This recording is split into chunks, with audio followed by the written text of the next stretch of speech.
Hey everyone, this is me, the Undead Viking, and today I'm going to tell you why the theater of the mind works better than miniatures when you're doing D&D combats. Here's what I do. Here's what I Viking. Here's what I Viking. Miniatures awesome. Alright, so there you go. That's my old clickbaity opening. Did you like it? Yeah, I know. For those of you who watch my channel for a long time, man, the world has changed, right? The world has changed. So, saying that, if you could go ahead, if you haven't already, hit the old subscribe button, the old bell notification, whatever, the whole 9 yards, if you could go through that process. Even those of you who are old school like me and they're like, just do it for me, I'd appreciate it. It helps out my channel a lot. Anyway, so today I'm talking about Theater of the Mind combat. I'm going to be talking about miniatures combat as well. And this is going to be a long, roaming speech, and I'm going to talk about a lot of stuff here, as far as the background of D&D and the D&D I grew up playing, and also just the different editions and how we got to the place we're at now, where we play. So, when I first started playing D&D, miniatures were, well, I was young, I didn't have any money, so it was one of those things where miniatures were expensive, and they, the whole process. I had one really good friend.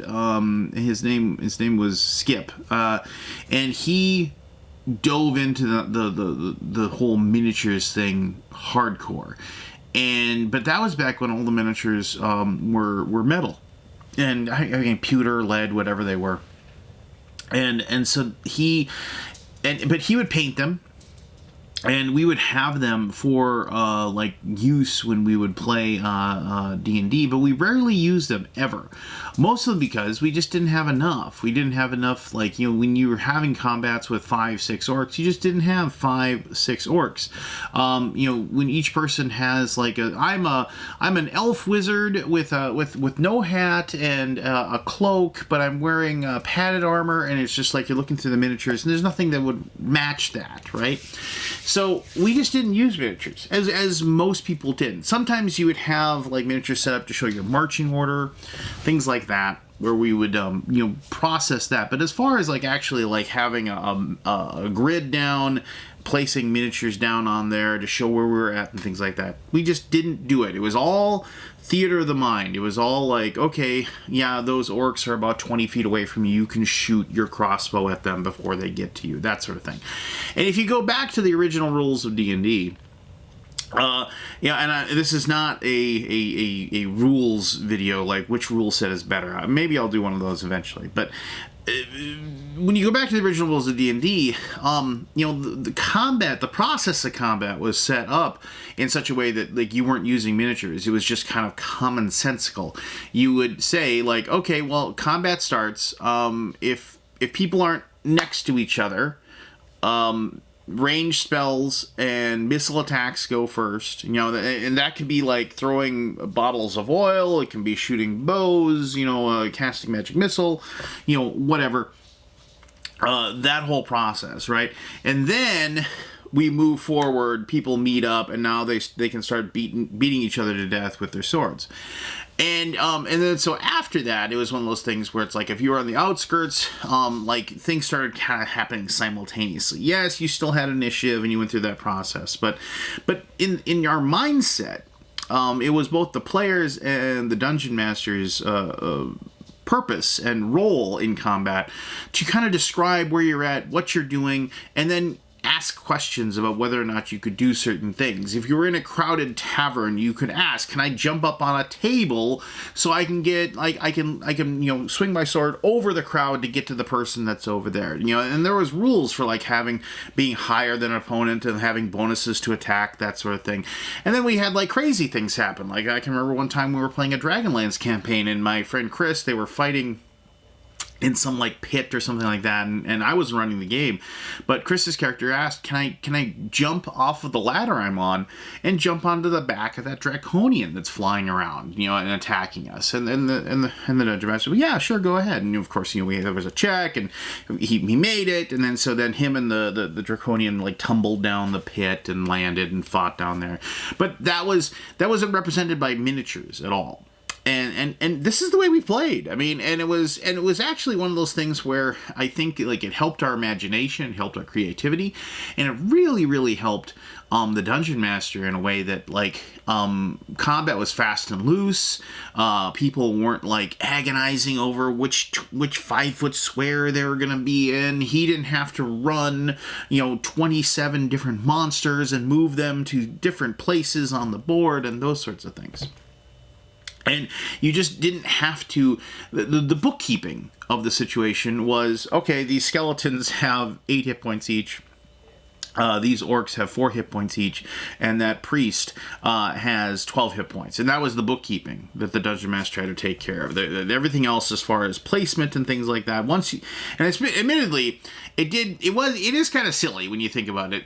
Like how if you were in like a 60-foot cavern, like 60 foot on each side cavern, and you were having this final battle with this evil priest and the skeletons and his orc minions, but how like the entire party would just basically be this like like in the old comic strips of like you wouldn't see anybody. It was just like the cloud of dust combat where all the melee people are in the middle just crushing each other, and then the spellcaster, the evil priest and the wizard are on the outside because they didn't want to be close to the combat. But there wasn't any real like description there, but it did kind of represent like the frenzy of combat, right? I mean, when you watch movies and about mass combat and things like that, you don't have images of like lines of people like like you see in when we were playing miniatures, where like everybody just kind of like lines up, and they're the good guys and the bad guys are here and here,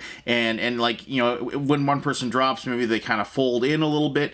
But I mean, like when you watch movies and what have you, like the people are flying left and right and circling around and all this crazy business. And I guess I realize that we inherently are led to believe that that's what combat is like in D&D. We're this like kind of static position that you are placed in on the game board or on the map or on Roll20 digital or whatever is kind of like a loose representation of that, or at least that's what I tend to believe. It doesn't, having that theater of the mind of having everybody kind of circling around each other and like, falling to the floor and rolling and getting up and attacking, whatever, that allowed us to like kind of interpret that as well. And a good dungeon master has the ability of like describing what happens when they roll. And also, if you play games like Dungeon World or that kind of like rule system, the players are encouraged to kind of describe what they're doing as well, so they can feel heroic, or if they do something poorly, they can feel like some sort of comedic like tripping over their own sword, falling, rolling at the feet of the kobold who delights in stabbing them, and things like that, so you can have that narrative, story-based combat that kind of grips everybody at the table and like entrances them, if you will. I was a big believer. I when I was part of this gamers group called the Gamers Guild in Fargo, North Dakota, there was a dungeon master, and I've long since forgotten his name, but I can still picture him in my head.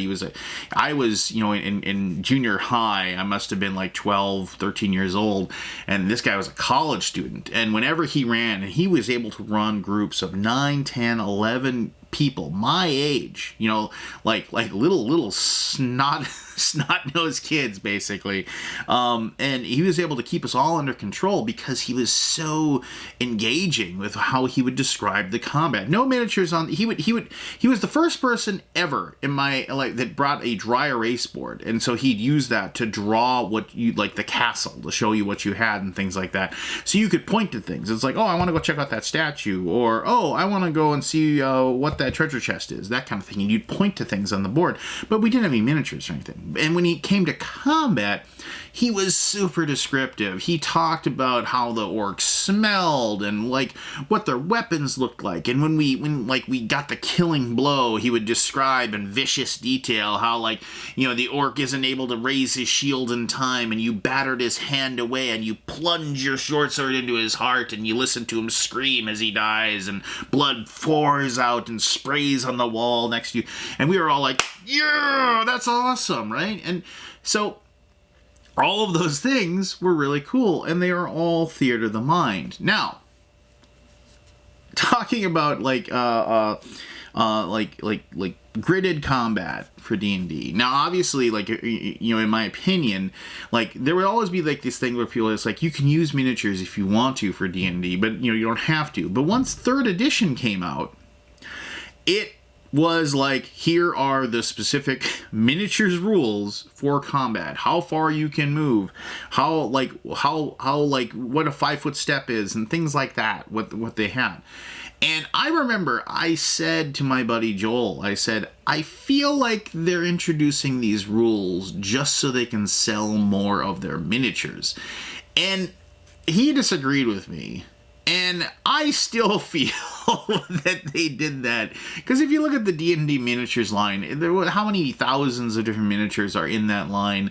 You know, and I do think that they introduced it also because, you know, maybe just getting the lay of the land of how people, like, kind of maybe wanted that structure or whatever. And if I remember correctly, 3rd edition did say you don't have to use those rules, right? You could use theater of the mind still. I mean, I might be misremembering, but nobody did, right? And to be honest, when we first started playing those rules, we were super excited about them. We were like, this is cool. Like, look, we can now all those arguments, and that's a detraction of theater of the mind. All those arguments of, no, I wasn't even near that place. I can't get hit by the lightning bolt. That's BS, you know, those arguments, and no, I was just outside of the range of the sleep spell. It's not going to affect my fighter. And the DM would have to just, you know, lay the line and say, this is what's going to happen. And then there was also, that's garbage. That shouldn't happen, or whatever, you know. So yes, theater of the mind. So that cleared up a lot of those problems. Like, it's like, okay, well, this spell affects a 20-foot cube. This is the 20-foot cube. You're in it. You know, and then you can't argue about it at that point, right? You know, you're like, oh, okay, well, I shouldn't have been there, but yeah. So there's definitely like something that we liked about that, and that we liked about the fact that that system was in place.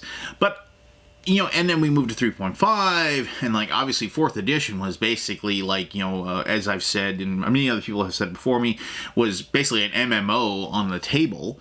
And you know, how you would play. I mean, you needed that at that point. I mean, like, the need for this gridded world to interact with, like, just became commonplace. I mean, all of a sudden now you had abilities and powers that would specifically state, you move this far, and you make it like a little L shape with your movement, and you do this, and you perform this attack, and it was just kind of accepted that theater of the mind was gone, and it was just kind of this part of this bygone era, and we just didn't really accept it. I mean, look at the fact, like, we have all these different now online resources to play, like, you know, Roll20, and I mean, obviously Roll20 is the major one. I can't remember, you know, Bugbear, whatever it is. I can't remember the name of that one, and Foundry is another one. I mean, there's a ton of them. If you just type in virtual tabletop options, you'll find out a ton, right? And I myself, in my game that I run, we use Roll20, and you know, and we enjoy it. But here again, here's a grid. You know, we kind of play fast and loose a little bit with, because we don't really use like 5th edition rules. We have our own rule set, which I've talked about before.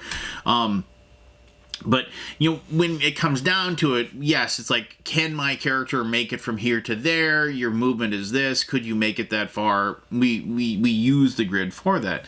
And that's fine, I guess. But whenever I think of, like, and admittedly, I've talked about this a lot on my weekly podcast about, and also in these little vignettes that I do, when I talk about things that, like, the way I used to play D&D, during our formative years, I fear what the actual word is, but there is something to say that, like, there's a period of time in your life when you basically, it's like, this was the best music you ever saw, this was the best TV you ever saw, this is the best, whatever you ever saw, and this was the best D&D you ever played, right?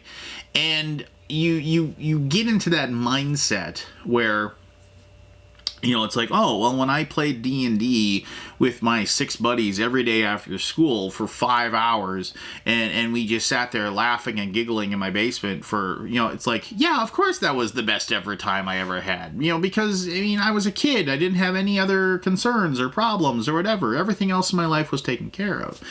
But we use Theater of the Mind combat. So my suggestion to you, if you're like, wait, no, my characters love their miniatures and love putting these things down on the table or in Roll20 or whatever, and we can't break away from that. Fine, I understand.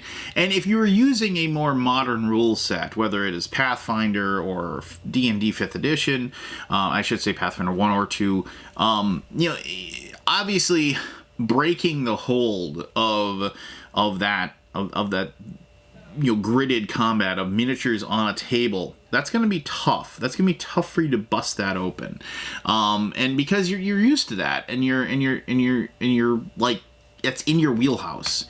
But I'll say this: if you ever decide that you want to just take a stab at an OSR rule set, whatever that might be, whether you want to go back to like first edition D&D, you want to play Osric, you want to play Swords and Wizardry, there's literally a smorgasbord of old school, that version of D&D options out there for you. If you do, throw the miniatures out the window.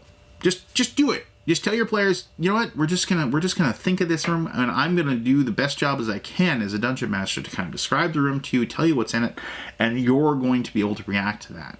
And it's going to take a little bit of extra effort as far as the dungeon master is concerned, because instead of just drawing out a square on the thing and, hey, this is the room you're in, you're going to have to describe that room. And I've said this before, describe smells, describe noises, describe the overall look of the room to get them to live in that room. But then, as the dungeon master, like, really start diving into the sounds of the combat, the frenetic pace of the combat, and really dive into the damage, like when you manage to like stab that orc to death, what is it like? What is the visceral feel? That might not be for everybody, but if you take the time to do that and like set the stage, set the mood, set the world, and so then now the players aren't looking at a table and looking at a miniature to see what they're at, but they're thinking about their character in a heroic sense, and instead of like when they're thinking of like they're in their own Lord of the Rings or Game of Thrones world, and their character is sitting center stage, being amazing and being powerful and cutting down orcs left and right, they're gonna be like, yeah, this is awesome, and I think you'll like it too. Anyway, that's my thoughts. Thank you so much for the suggestion or the voting for this one. I will touch on those other topics I did before. As I said before, if you could hit the like button, hit the subscribe, hit the whatever, I really appreciate it. Until next time, I'm the Undead Viking. You take care of yourself.